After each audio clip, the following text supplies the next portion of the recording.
Thalita, agora um alerta. O Ministério da Saúde do Canadá associa o uso de pílulas anticoncepcionais ao desenvolvimento de trombose. 23 mulheres que tomavam os medicamentos morreram no país. Preocupante. Aqui no Brasil, a venda do contraceptivo é completamente liberada, embora existam casos de trombose em algumas mulheres.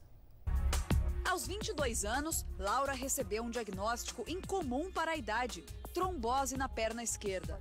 Ela tomava a pílula anticoncepcional havia 3 anos e meio. Eu senti uma dor muito forte na perna esquerda, na virilha, e eu achei que fosse outra coisa. No fim, eu acabei dormindo, mas eu acordei de novo com muita dor às 7 da manhã. E eu fui para a aula, era final de semestre, eu tinha que entregar trabalho, mas eu não aguentei e fui para o hospital. Foram 5 dias de internação até desfazer o coágulo e mais 6 meses tomando remédio. Até hoje, Laura precisa controlar a doença com remédios e usar uma meia elástica. Trombose é quando partículas do sangue se acumulam nas paredes de uma artéria. Pouco a pouco, o coágulo cresce e começa a atrapalhar a circulação. É mais comum nos membros inferiores. O local fica inchado, vermelho e muito dolorido. Dependendo da gravidade, pode até levar à morte. Eu tinha feito exames também para ver se eu tinha propensão genética a ter, por causa da minha mãe que teve.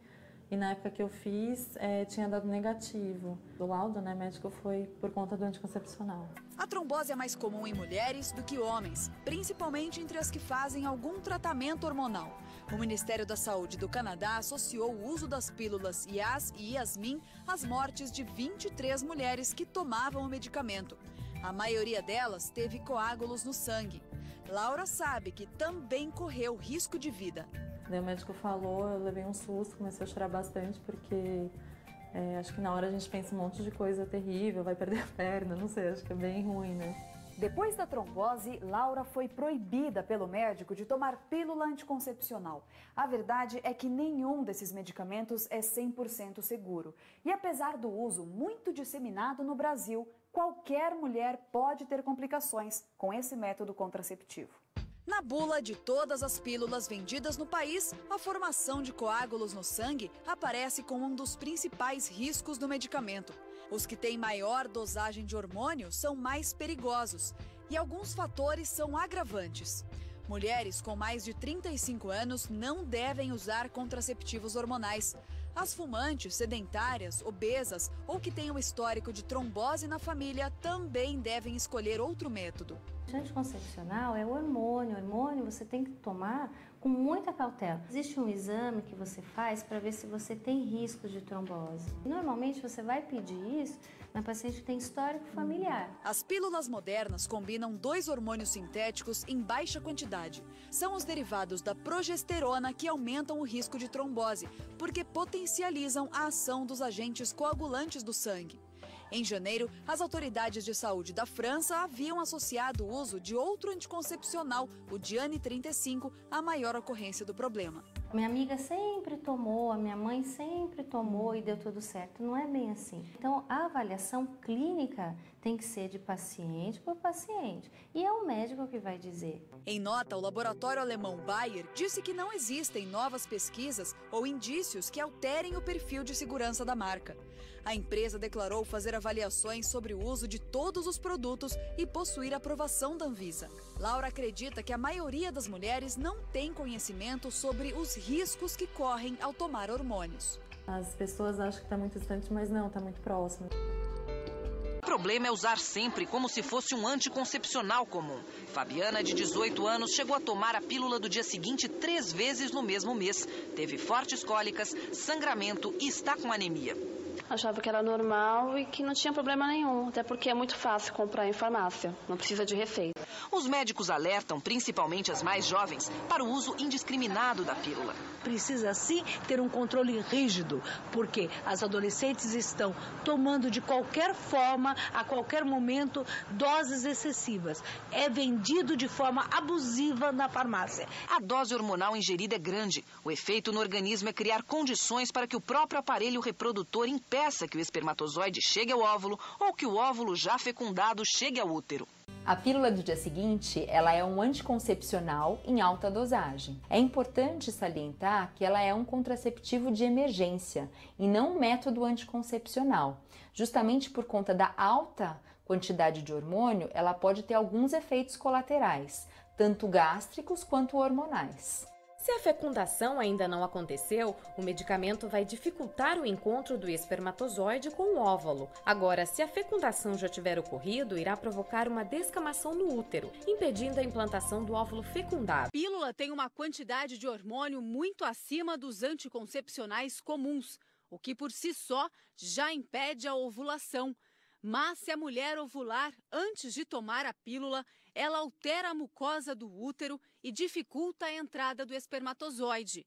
Se houver a fertilização, a parede do útero não permitirá a fixação e o ciclo menstrual vai acontecer normalmente. Você quer saber se o anticoncepcional vai interferir na sua vontade de ter relação? Isso pode acontecer com alguns anticoncepcionais, sim. Dependendo do tipo de hormônio que ele tenha, ele pode diminuir a vontade de ter relação, especialmente quando eles são desenhados para combater os hormônios masculinos, combater o excesso de hormônio masculino.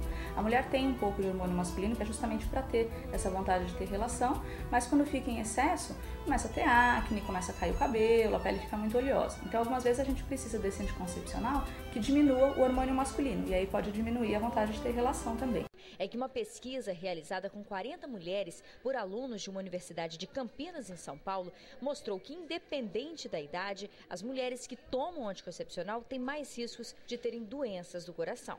Para o cardiologista, não há novidade nenhuma. Pelo contrário, segundo ele, até 5% das mulheres que tomam o medicamento podem ter elevação da pressão arterial. Nós recomendamos que as mulheres que usam esse tipo de medicamento, que ela meça a pressão, faça a aferição, exija do seu médico, né, que faça a medida todas as vezes que ela for na consulta médica.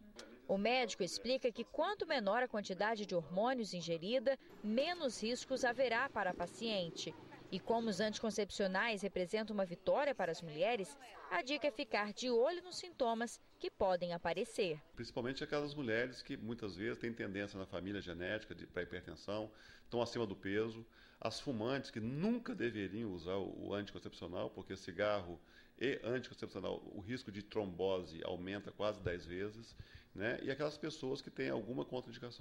Entre os métodos para evitar a gravidez, a pílula é o mais usado no mundo. Mas a utilização de contraceptivos hormonais, assim como de outros medicamentos, também apresenta riscos e requer cuidados das mulheres. Alguns estilos de vida, como o hábito de fumar, podem favorecer o aparecimento de doenças, por exemplo, a trombose. A doença ocorre quando o sangue coagula dentro de uma veia ou uma artéria. O coágulo adere à parede do vaso, formando uma espécie de rolha que impede a passagem da corrente sanguínea.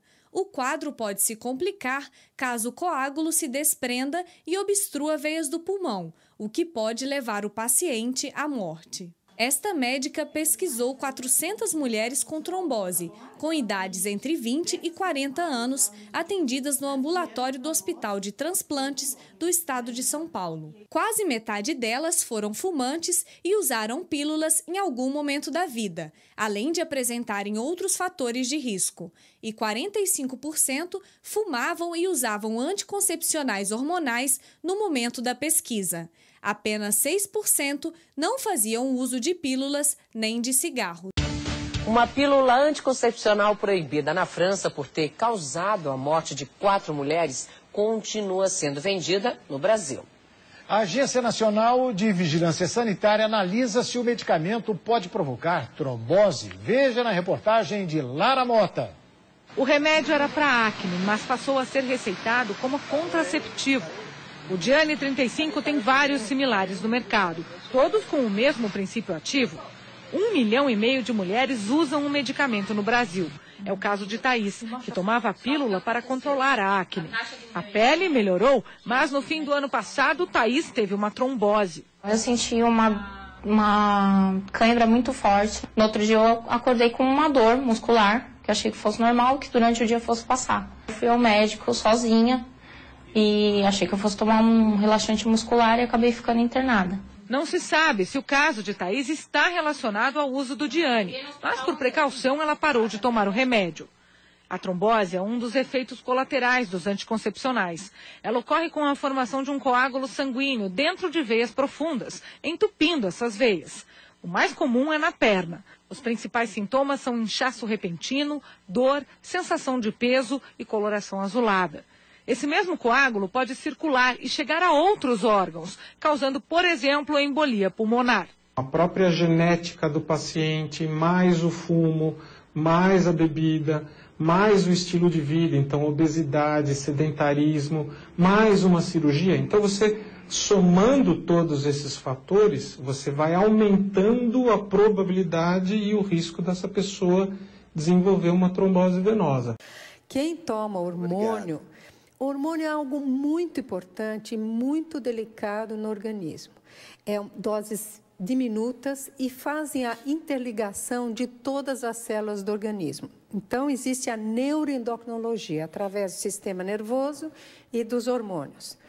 No momento em que se toma a pílula comum, até aquela que é chamada mínima, se toma essa pílula, naquela figura que se usa do elefante numa sala cheia de cristais, é pior que isso. Você está entrando com uma dose muito grande que justamente visa enganar a comunicação natural que existe no organismo da mulher entre as diferentes células.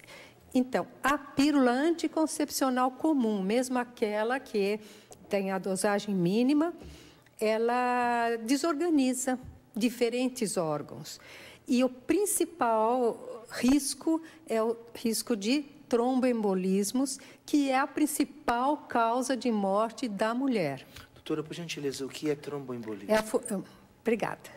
É a formação de trombos, de coagulação do sangue, formando pequenos obstáculos, pequenas rolhas. Pode ser nos vasos dos membros inferiores, em vasos hepáticos, vasos cerebrais provocando derrame, em vasos do coração produzindo infarto. Então, a principal causa de morte de mulher são os problemas circulatórios.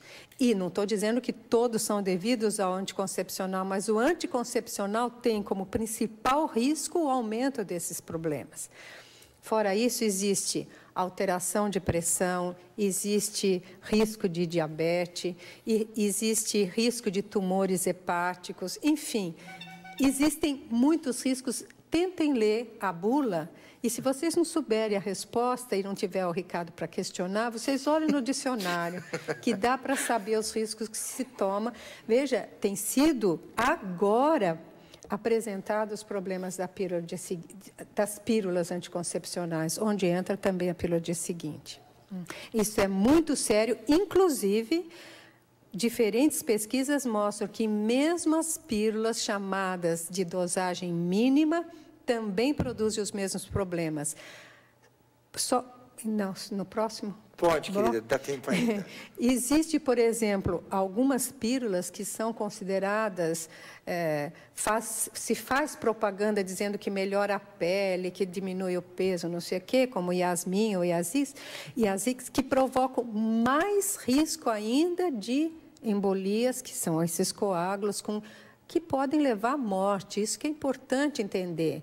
Por exemplo, o Yasmin, ou, enfim, outras pílulas, saiu na Veja, então ninguém pode me processar, porque teria que processar primeiro a Veja. Que está sendo,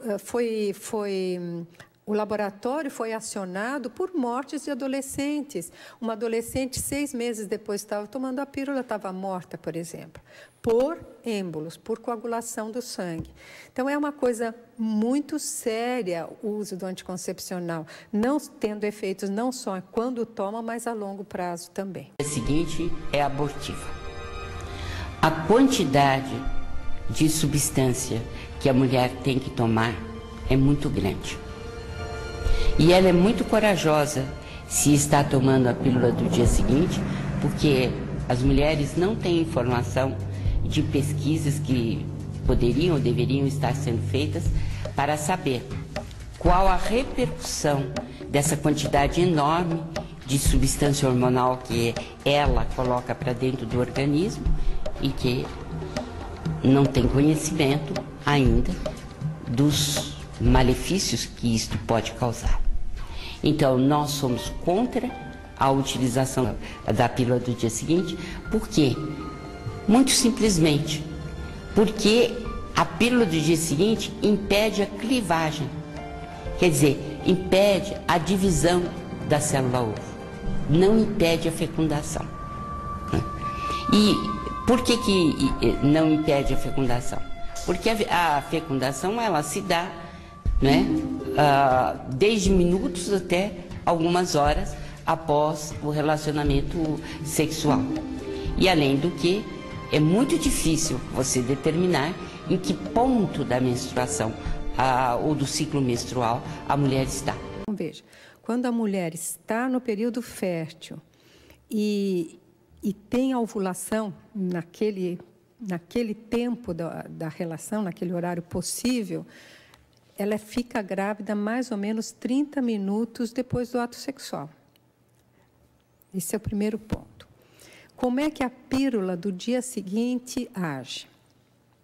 Quando ela fica grávida, demora mais ou menos 24 horas para a primeira divisão do zigoto, do ser no seu estágio inicial. Perfeito. Depois dessas 24 horas, daí é rápida a multiplicação, para resumir a história, e com 5 dias o embrião chega no útero. Quando ele chega no útero, ainda faltam 9 dias, Cláudia, ainda faltam 9 dias para faltar a menstruação, mais ou menos. E aí o embrião precisa se alimentar e ir se preparando para lançar suas raízes no endométrio. Então, veja bem, quando tem relação no período fértil, se tem o óvulo no momento, 30 minutos depois ela está grávida. Se ela está grávida 30 minutos depois, entenda bem, como é que vai agir a pílula, como é que ela chama mesmo, Cláudia? Do dia seguinte. Como é que você acha que ela pode agir? Cláudia e todos os telespectadores, ela age impedindo a nidação, provocando um aborto precoce.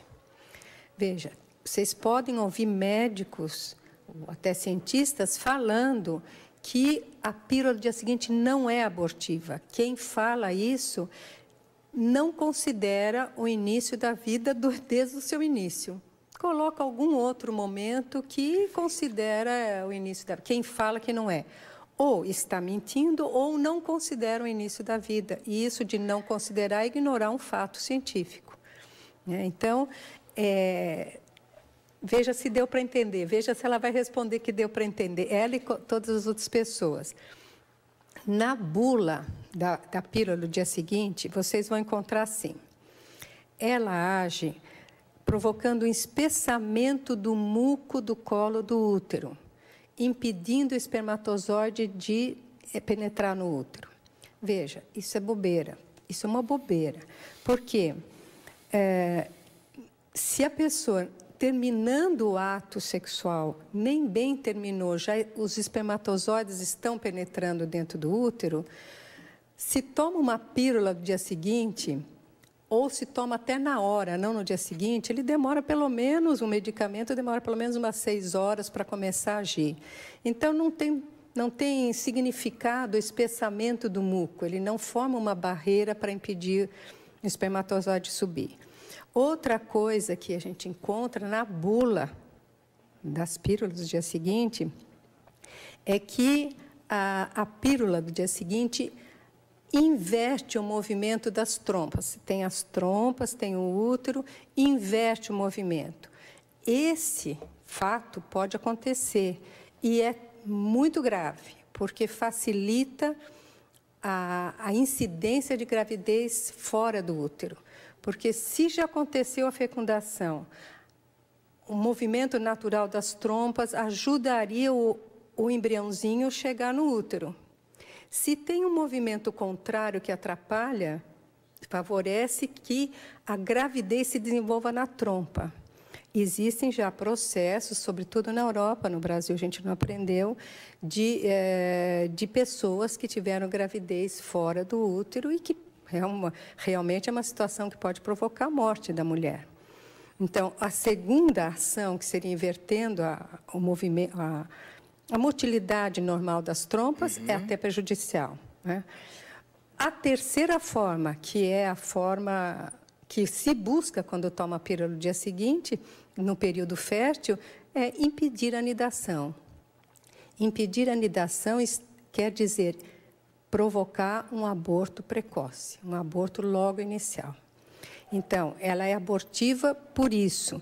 E se a pessoa não estivesse na época fértil, ela está... Se a pílula anticoncepcional é chumbinho todo dia, realmente a pílula do dia seguinte você pode chamar de bomba, de bola de canhão, de bala de canhão, porque é uma quantidade de hormônio enorme. Então, ela está tomando uma quantidade de hormônio enorme, depois nós podemos dizer quais os efeitos dos hormônios. Posso falar depois? Isso, vai ser bom a gente devagarinho até, né? Pra gente mas só para dizer que se ela não está na época fértil, não tem por que se expor à bala de canhão. Ricardo. Fala, querida. Ela faz também a última pergunta dela, né? Claro que sim, vamos lá. E por que é dado de graça, assim, sem receita médica? Já que é um analgésico comum, eu não consigo pegar. Ai, que vontade de ouvir o que você acha, Cláudia. Ela mesma porque a Cláudia está querendo que a sua pergunta é excelente, não é? Qual é o interesse político de fazer isso? Porque interesse de saúde não é. No dia seguinte, dose extras de hormônios. É como se fizesse um aborto? Quando ainda não tinha saído... É Melissa, né, que você falou? Melissa. Quando ainda não tinha saído a produção comercial da pílula do dia seguinte, a recomendação para quem queria tomar o remédio, que isso remédio é para curar, né? Isso não é para cura, então nem deveria chamar remédio. Então, para tomar o abortivo, após o ato sexual, a orientação era tome uma cartela inteira do anticoncepcional, ou tome metade. Por quê? A pílula do dia seguinte, ela pode ser feita de um hormônio, progestágeno, ou de dois, estrógeno e progestágeno. E ela nada mais é do que uma dose grande da pílula anticoncepcional. Então, sem dúvida, se alguém toma, Melissa, diversos comprimidos anticoncepcionais com o objetivo de, ou imaginando que vai impedir a gestação, se teve relação na época fértil, está provocando aborto. Do mesmo jeito como se tomasse a pílula do dia seguinte. O espermatozoide que consegue penetrar no óvulo, ele imediatamente já dá um sinal, e é um sinal que é utilizado o íon cálcio, que inunda o óvulo na fecundação, e esse sinal manda fechar a membrana que envolve o óvulo. E, portanto, nenhum outro espermatozoide vai conseguir entrar. Então, nós temos agora, dentro deste óvulo, dois núcleos. O núcleo do óvulo, né, feminino, e o núcleo do espermatozoide. E ocorre, então, uma integração entre esses dois núcleos, formando, então, um núcleo só, com 46 cromossomas característicos da espécie humana. Aí, a partir daí, começa, então, o caminho do embrião, que agora já é um embrião humano, ao longo da tuba uterina. E à medida que ele vai caminhando ao longo da tuba uterina, ele vai se dividindo e começa a enviar mensagens através de hormônios para preparar o útero para recebê-lo dali 7 dias. Esta única célula que agora caminha em direção à proteção do útero já pode ser considerada uma pessoa com dignidade e direitos próprios? Já é uma pessoa, porque essas células são chamadas células totipotentes nessa altura, né? E elas são capazes de originar o indivíduo completo e os anexos embrionários. Porque agora você vai ter um desenvolvimento temporal e espacial. né? E que é ordenado, né? E tem uma sequência ordenada, definida, para constituir o ser humano. A doutora Cláudia Batista fala sobre o início de uma nova vida. Porque a partir da fertilização, essa estrutura que se forma, que é o zigoto, ela tem intrinsecamente em si todas as propriedades que já caracterizam um ser como um indivíduo daquela espécie, no caso, humano. Ele não é potencialmente humano, ele já é humano, já tem o número de cromossomos pertinente àquela espécie, já controla todo o seu desenvolvimento, no sentido que ele tem um projeto de desenvolvimento próprio, uma autonomia, e age sempre como um organismo como um todo, uma unidade. Ao longo do desenvolvimento, ele coloca em ato muitas das suas potencialidades que não eram... No zigoto não se percebia. Evitar, porque esta pílula tem formas de atuar que de facto importa saber.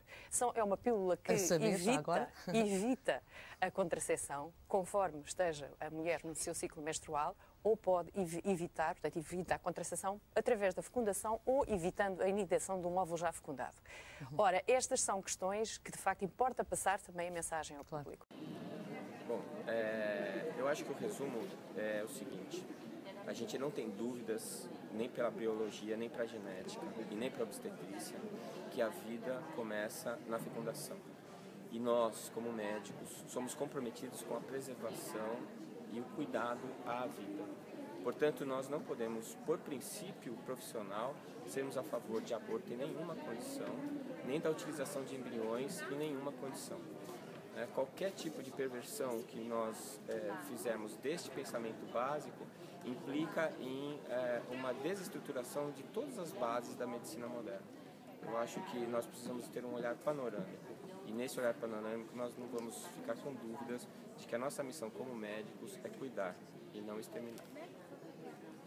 A multiplicação de células é muito grande a partir da fecundação, a partir da primeira divisão celular. É muito rápido. O número de células nervosas que se formam por dia, por minuto, é muito grande. Então o coração tem que bater, apesar de ser tão pequenininho, o embriãozinho, o coração tem que bater muito rápido, porque é a época da vida de maior multiplicação celular, de maior crescimento. O bebê está ligado à mãe desde a concepção para ele se formar enquanto pessoa. Existe um processo aí cerebral, de sinapses que estão acontecendo no corpo da mãe e que possivelmente estão sendo transmitidas para esse embrião, posteriormente para esse feto. Pílula dia seguinte é utilizada com objetivo abortivo e, portanto, ela representa um atentado contra a vida. Mesmo sendo dita ou prescrita ou anunciada como sendo uma tentativa de anticoncepção, ela efetivamente é usada por adultos e jovens, objetivando a inviabilidade de uma gravidez que pode ter acontecido naquela noite, no encontro sexual, quando da mulher estando fértil. E não precisa nem ser médico para a gente entender essa questão.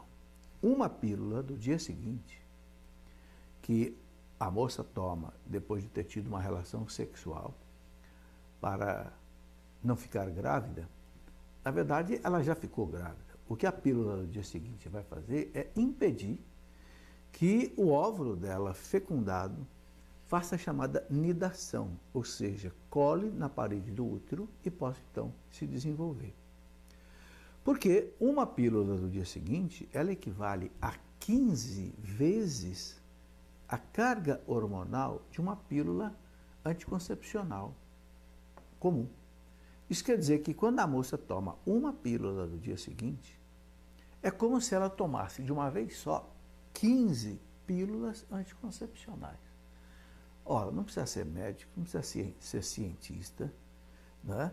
Não precisa ser bioquímico para entender que isso aí é uma bomba hormonal dentro do organismo da mulher, como dizia o grande cientista, geneticista Jérôme Lejeune, aquele geneticista francês que descobriu o mecanismo genético da síndrome de Down. Dr. Jérôme Lejeune dizia, é uma bomba hormonal no organismo da mulher. E eu já conversei com vários médicos, né, que são endocrinologistas, especialistas em hormônio, que dizem que é altamente prejudicial para a mulher. É correto afirmar que o feto, nos seus primeiros dias de vida, ele não é um ser humano? É interessante que as pessoas acham, algumas pessoas acham isso, que não é um ser humano, que é apenas uma coisa. É um pouquinho de sangue, não é nada, mas ali já está uma vida em desenvolvimento. Desde o momento da concepção, já é uma vida humana, certo, que precisa ser respeitada. E se nós deixarmos aquele pouquinho, que dizem que é um pouquinho de sangue, que já é muitas células se desenvolvendo, toda a vida já está contida numa pequena célula. No momento da concepção, já há uma vida que começa a se desenvolver. Quando a vida começa? No momento que o óvulo é fecundado pelo espermatozoide, aí não tem mais jeito, não tem mais volta. Deixa eu perguntar uma coisa. Eu me lembro quando eu fiz o primeiro ultrassom do meu filho, o intravaginal, que é o primeiro que você faz, não tinha nem embrião ainda, tinha um saco embrionário. Ali não tinha nem bebê ainda. Como é que pode estar matando se não tem ainda? Mas tem. Desculpa, claro, não, ainda não tinha. 14 dias. É que eu fiz logo assim, né? Você podia não estar visualizando. Ele não estava... Não tinha bebê ainda. Tinha um bebê. Está escrito saco embrionário. Veja bem. Não, mas o que é? Você não tem um saco... Não, desculpe, então, mas quando tem um mês, você não tem um saco vazio e que ali dentro, de repente, vai brotar uma criança. Não tinha algumas células que vão virando, assim, né? Exatamente, você já tinha, digamos assim, você tinha o ser humano, como é todo ser humano, com um mês de vida. Ainda. Mas não tinha essa forma ainda. Não tinha essa forma. Perninha. Não tinha. Mas veja bem, não é a nossa forma que nos faz humanos. Mas tem dor? Quem prova que aquele que não é... Eu só estou querendo entender um pouco. Exato. Vamos dizer que você legalizasse o aborto antes do primeiro mês, vai. Aí tem dor. Quem diz que tem um nenenzinho que tem dor? Você tem um saco embrionário, claro, várias células. Se fizesse uma raspagem... Então, eu só estou tentando entender. Sim, eu sei, então. E eu estou tentando explicar. Manda lá. Não é o fato de que tem uma forma humana ou de que sente dor, o que nos torna humanos. O que nos torna humanos, na verdade, é sermos filhos de um homem e de uma mulher. Então, um homem e uma mulher, quando eles se relacionam, eles não geram um ratinho, não geram um elefante, não geram uma formiga. E o que eles geram? Eles geram um ser humano. Sim. O ser humano, como é todo ser humano, no comecinho da sua vida. Sim. Eu digo sempre assim, eu já fui unicelular, eu nunca fui protozoário. Claro, tá certo? Claro. Então, aquele serzinho unicelular, ali já estava definido, né? Quando o óvulo da minha mãe e o espermatozoide do meu pai se encontraram e surgiu a Lenise, já estava definido que eu era mulher, estava definido que eu ia ter o nariz da minha mãe e os olhos do meu pai. Claro. Né? Porque isso está na nossa genética. Claro. E a partir daí é só desenvolver. E ele se desenvolve sozinho. É certo? Então, ele está dentro de você. Tem uma vida à parte. Mas ele é uma vida à parte. E eu vou dizer mais uma coisa, é ele que manda no corpo da mãe.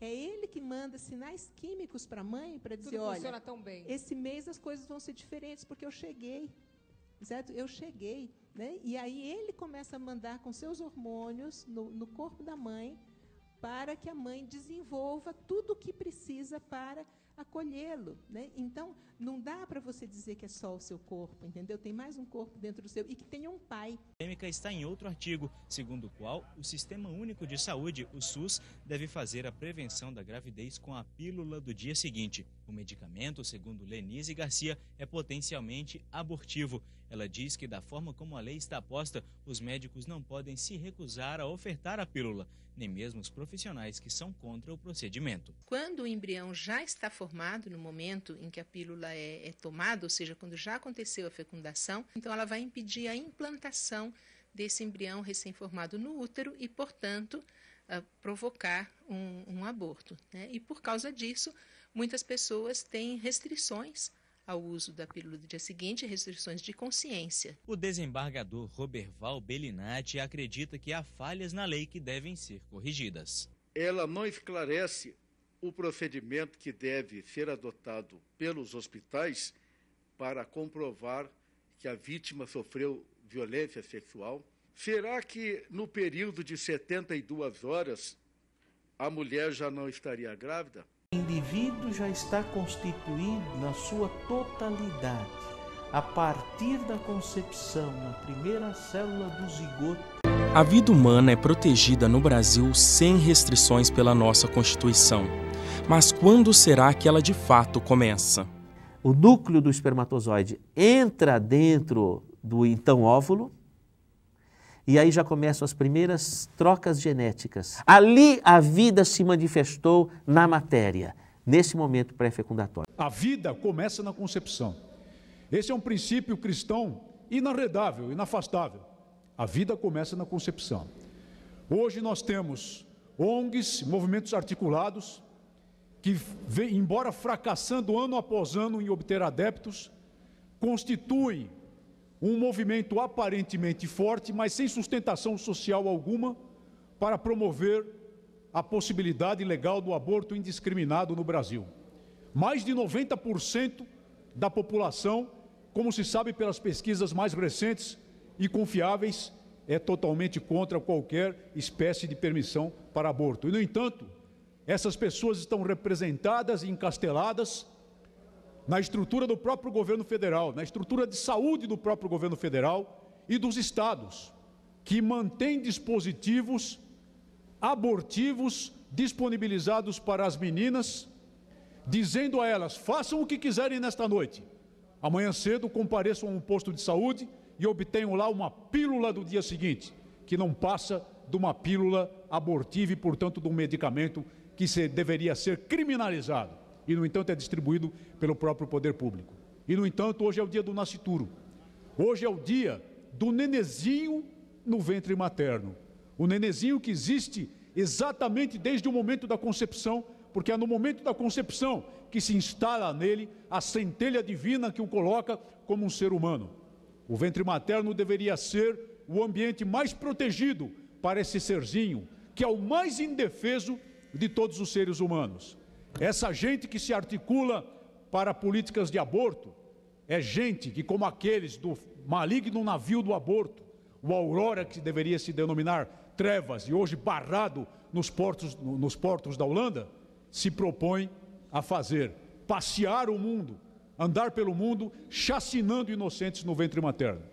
Então convém nós refletirmos sobre o dia de hoje, convém refletirmos sobre o fato de que aquela vida autônoma e independente é uma vida humana, da qual ninguém pode dispor, homem algum pode dispor, marido, companheiro ou namorado, nem a própria mulher que o carrega no ventre materno, nem a lei, nem uma ordem judicial, nada, nem ninguém pode dispor daquela vida, que é a vida de um ser humano, embora ainda em formação no ventre materno. Por essa razão, senhor presidente, apenas peço para concluir, por essa razão,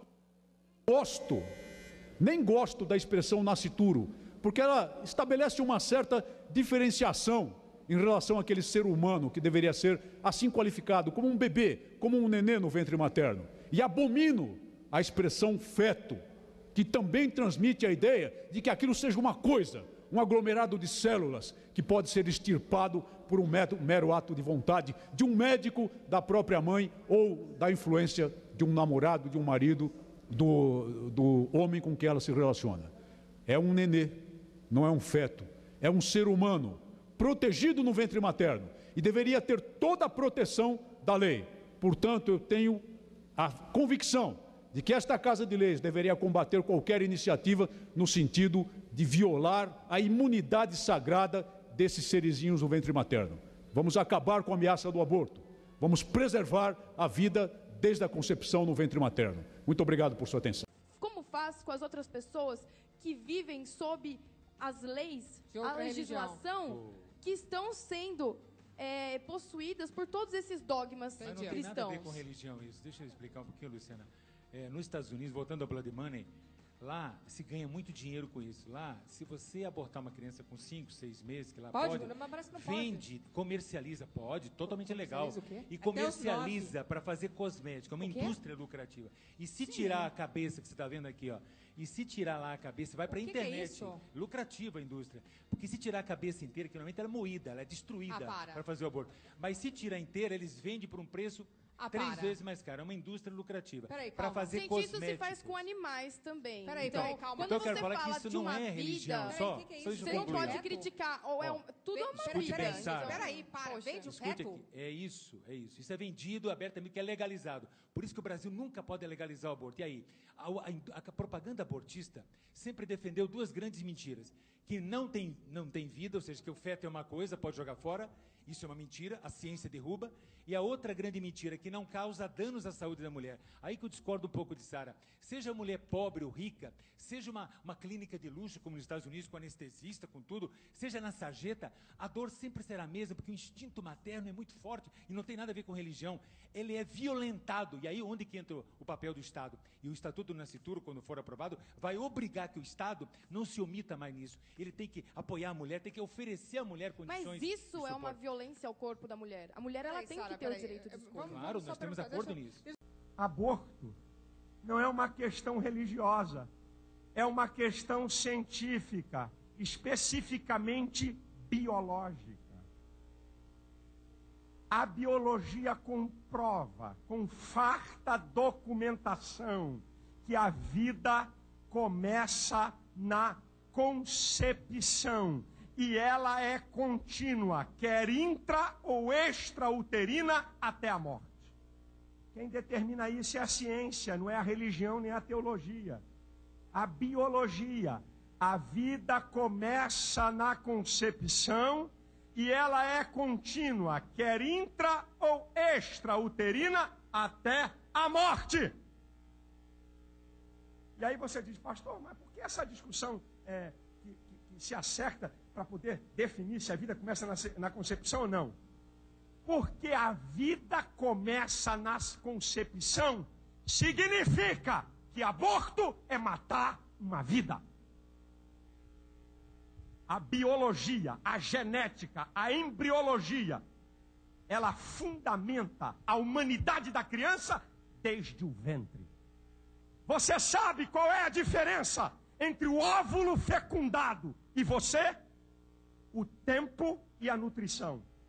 O óvulo fecundado tem um dia, uma semana, 3 meses, 4 meses, e você tem 20 anos, 30 anos, 40 anos, 50 anos. O óvulo fecundado, ele se alimenta dos nutrientes lá do fluido amniótico, daquela cápsula que o protege, e você come arroz, feijão, carne. A diferença entre o óvulo fecundado e você é o tempo e a nutrição. Significa então que o embrião é humano. Você quer ver uma pesquisa nos Estados Unidos sobre aborto e guerras? Olha que loucura. Escuta essa.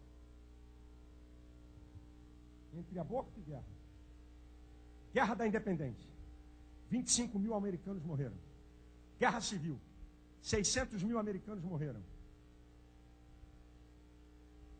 Primeira Guerra Mundial. 125 mil americanos morreram.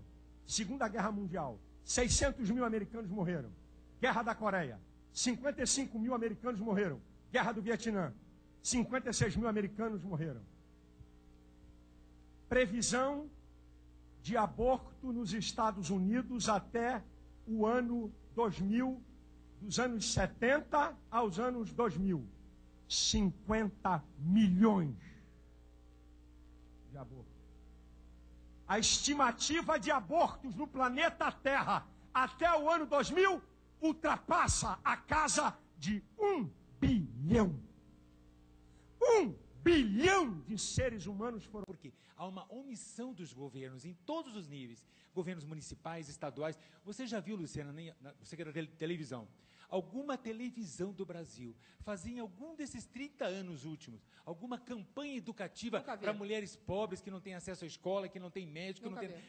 Isso não acontece nem nas redes de saúde, quanto mais na televisão, que é um instrumento poderoso para orientar as pessoas. Falar isso que nós estamos falando aqui, Talvez tem pessoas, Sara, concordo com você, que não vão nem entender nossa linguagem, mas vão sofrer. Eu sei que os homens pressionam, e nós no Congresso tentamos fazer, eu tentei como deputado, fazer uma lei que dificultasse muito mais para o homem, aumentando as penas para o homem que se omite da paternidade, porque hoje tem o DNA, a ciência evoluiu e hoje com o óvulo recém-fecundado, você já sabe que tem, já pode comprovar a paternidade. Então... Mas eu queria falar uma coisa, a primeira pílula saiu por financiamento da Margaret Sanger, que era uma mulher que dizia que a população tinha que ser controlada.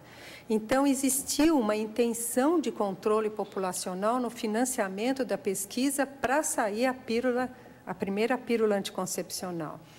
Como o nome controle populacional não pegou bem, e eu me lembro quando eu era criança, que não faz tanto tempo, não é assim? Então, se dizia que o controle populacional era dos países imperialistas em cima dos chamados países do terceiro mundo e tal. Esse termo, controle populacional, não pegou bem e passou-se a apresentar o controle populacional com o nome de planejamento familiar. Então, talvez isso que aquela pergunta teve, quis dizer isso também. E a igreja, então, tem usado mais a paternidade responsável, até que talvez alguém outro se aproprie mais desse termo, tentando deturpar ou melar o entendimento, né?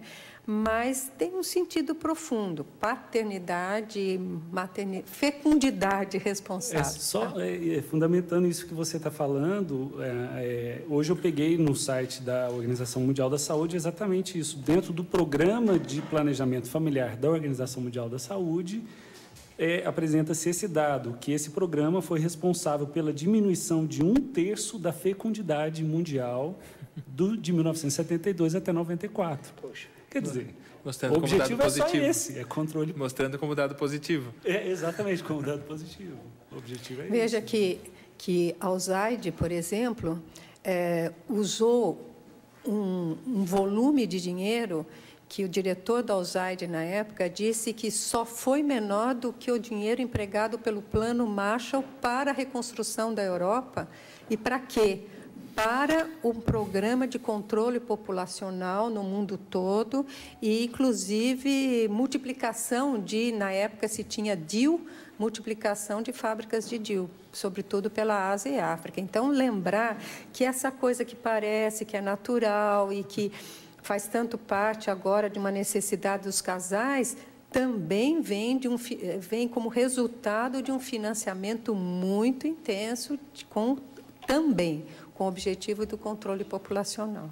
Então, a gente poderia supor aí que existe um interesse de colocar um número maior de mulheres que praticam o aborto, exatamente para tentar induzir a sociedade a vir a legalizar o ato? Seria isso? Sim, existe um interesse, existe, eu diria, um duplo interesse, um de banalizar o aborto. Né? Olha, tanta gente faz, todo mundo faz, a sua vizinha faz, a pessoa fez, então querer que apareça como algo normal, né? E depois, por outro lado, ampliar o número de mulheres mortas para dizer que existe um problema de saúde pública a ser resolvido, né? Como se isso resolvesse algo, né? Até porque, depois podemos entrar nisso com mais detalhe, o aborto deixa muitas sequelas também para a mulher. Vamos falar sobre isso, sem dúvida. Sim. A indefensável defesa do Conselho Federal de Medicina à causa do aborto é uma contradição abominável. Médicos que deveriam resguardar a vida, agora apoiam a morte. Que vergonha! Consideram inaceitável mulheres morrerem em abortos ilegais, mas defendem a morte de crianças em abortos legais. Do alto de sua arrogância, o Conselho quer sentenciar qual vida tem mais valor. Ou será que o Conselho passou a defender o aborto de olho num novo nicho de mercado? Ainda bem que a Constituição, mãe de todas as leis, garante o direito à vida desde a concepção. Nenhuma lei infraconstitucional pode mudar isso. Mas quando médicos se sentem livres para defender o aborto e juristas nos dizem que o ninho de um pássaro vale mais que uma vida humana, podem apostar. Estamos perdidos. E eu gostaria simplesmente de fazer uma manifestação, aproveitando justamente a importância desse dia para nós, mulheres. Causa muita tristeza observar que mulheres comprometidas com o bem, como as senhoras são, a consciência das senhoras é comprometida com o bem, rezando na cartilha piamente seguida dos manuais das organizações internacionais que querem promover o aborto na América Latina. As senhoras não representam a mulher brasileira. É preciso dizer isso. A senhora, como membro do CEFEMIA, a senhora sabe muito bem a Fundação MacArthur, a importância que a Fundação MacArthur tem, né, na condução dos trabalhos, o porquê que a senhora existe enquanto CEFEMIA, qual o papel do CEFEMIA. A senhora, como secretária de Políticas Especiais de Ações Afirmativas,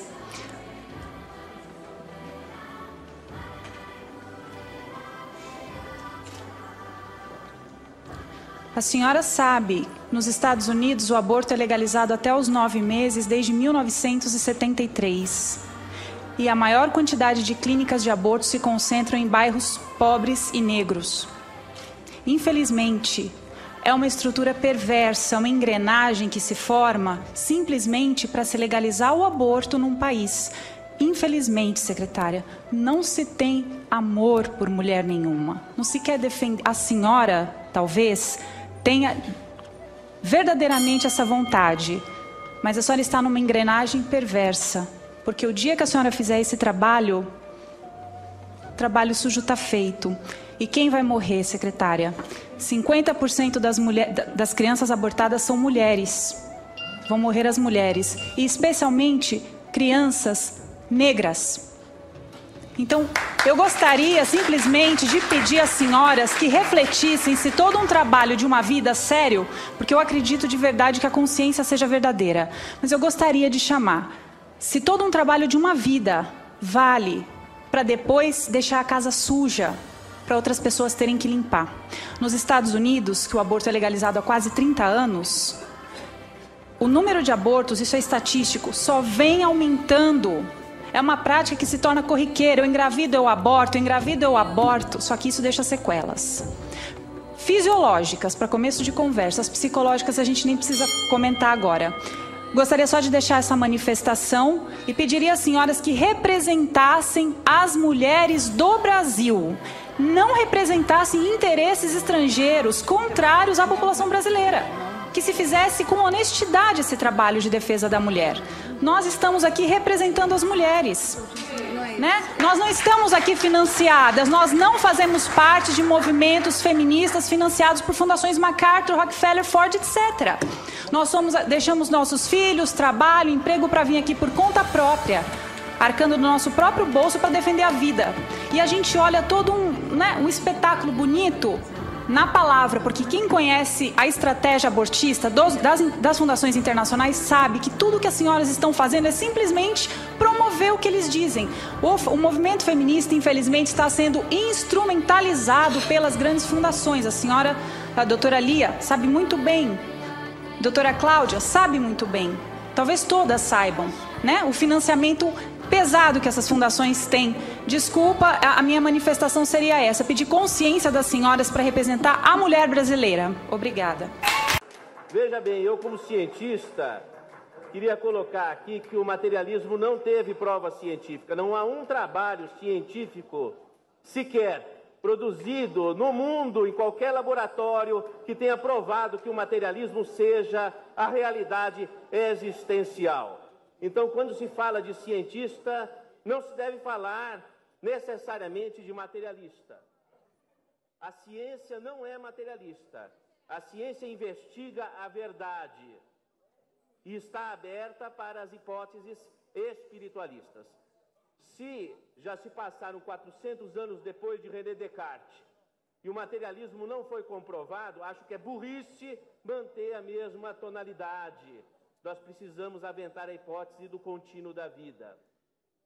Outra questão muito importante também, é bom a gente saber.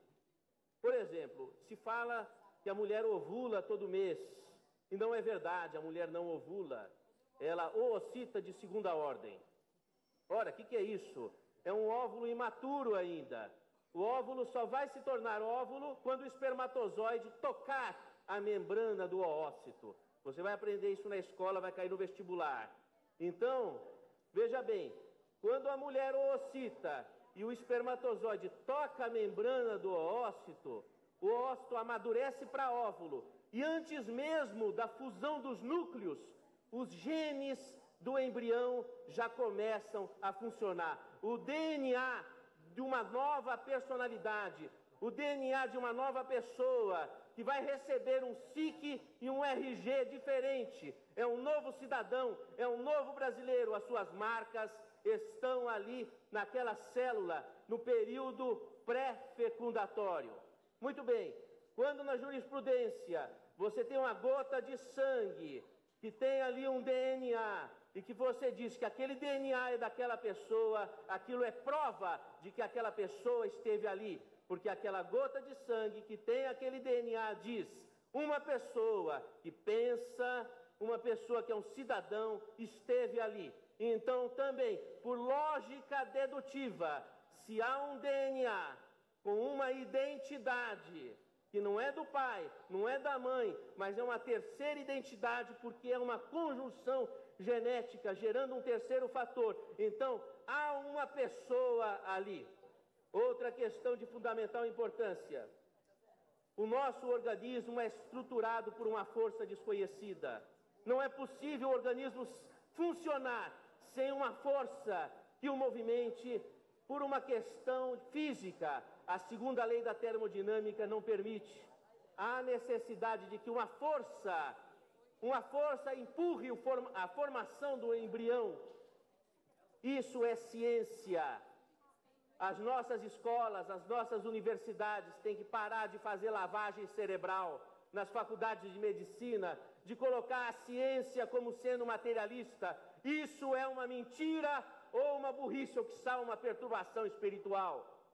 Então, meus caros professores, caros alunos, façam uma releitura desse saber que está sendo passado na escola.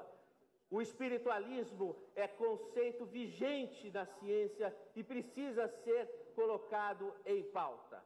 Queria aqui só trazer a contribuição de que, quando o médico, quando o cientista fala do ponto de vista materialista, ele está dando a opinião pessoal, não está dando a opinião de cientista, que a ciência, inclusive, já está pesquisando vida após a morte, vídeos laboratórios de pesquisa nos Estados Unidos, Veritas Group da Universidade de Arizona, Duke University da Carolina do Norte, a Universidade de Virgínia com Ian Stevenson e seu staff pesquisando vida após a morte, inclusive pesquisando também reencarnação também. Para aqueles que acreditam na questão, a ciência está pesquisando estas questões também. Então, o que eu achei estranho, como é que a Dilma é contra a vida? O Lula tem deputado contra a vida? Tem gente representando a gente, não querendo que nasça brasileiro? Eu achei esquisito isso, eu fico fechado lá no consultório atendendo paciente, votando pela vida. Eu estou ali nos laboratórios pesquisando e os políticos estão brasileiros, são brasileiros que não querem que nasça brasileiro. Eu estou achando isso muito esquisito. Estou achando muito estranho. Como é que brasileiro não quer que nasça brasileiro? Para quê? Que interesses existem por trás de algum político que representa o nosso país e que não queira que nasça brasileiro? Que interesse que tem por trás disso? Ou é loucura? Ou onde é que eu estou?